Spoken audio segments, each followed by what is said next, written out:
रतो लाल हुआ है ते जो इंसान जड़ा है ना लहर आ जाए इंसान को सब रतो हुआ ना जी उस वेले समझ लो कि थारा डुबने टाइम है।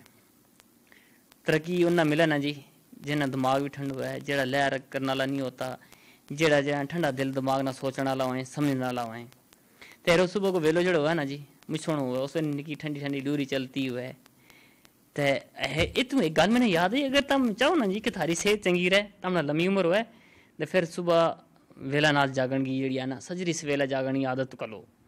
अगर थारा आदत नहीं ना या जी इसको मतलब थारी सेहत खराब होती जाएगी निकी निकी मोटी सुस्ती कायली लगी रहेंगी। तो इस वास्ते सुबह एक तो वेला नाल जागो दूजा अपनी लहर पर काबू रखो उसो कभी चंगो नहीं होतो।